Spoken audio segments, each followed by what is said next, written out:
Kerala elephant owners federation സംസ്ഥാന സമ്മേളനം October 2 കൊല്ലത്ത് നടക്കുമെന്ന് ഭാരവാഹികൾ വാർത്താ സമ്മേളനത്തിൽ പറഞ്ഞു.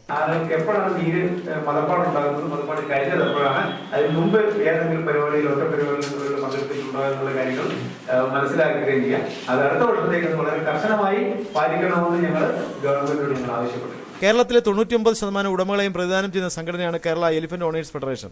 ഫെഡറേഷൻ സമ്മേളനം ഗജപൂജയോടെയാണ് ആരംഭിക്കുന്നത്. തുടർന്ന് 5 ആനകളെ ഉൾപ്പെടുത്തി വരവേൽപ്പ് പൂരവും പഞ്ചവാദ്യവും നടത്തും. രാവിലെ 10 ചേരുന്ന സമ്മേളനം മന്ത്രി KB ഗണേഷ് കുമാർ ഉദ്ഘാടനം ചെയ്യും. ചലച്ചിത്ര താരം പത്മശ്രീ ജയറാം വിശിഷ്ടാതിഥിയായിരിക്കും. യോഗത്തിൽ ഉത്സവമിത്ര പുരസ്കാരം Kollam mayor Prasanna Ernest CI KM ദേവസിക്ക് നൽകും. കേരളത്തിലെ ഏറ്റവും നല്ല ആനപ്പാപ്പാന് നൽകുന്ന ഗജമിത്ര പുരസ്കാരം N പീതാംബരക്കുറുപ്പ് MP നിന്നും K ഭാസ്കരൻ നായർ ഏറ്റുവാങ്ങും.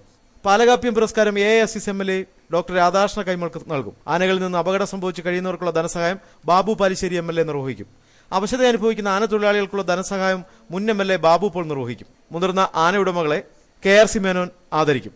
ഉച്ചയ്ക്ക് നടക്കുന്ന വാർഷിക സമ്മേളനം പ്രൊഫസർ ബാബു നമ്പൂതിരി ഉദ്ഘാടനം ചെയ്യും. വിവിധ വിഷയങ്ങളെക്കുറിച്ച് സെമിനാറും നടക്കും. വാർത്താ സമ്മേളനത്തിൽ MD Ravi, PS Raveendran Nair, B ചന്ദ്രചൂഡംപിള്ള, B Ramesh, R Arun Mangad എന്നിവർ പങ്കെടുത്തു. ന്യൂസ് ബ്യൂറോ, കൊല്ലം.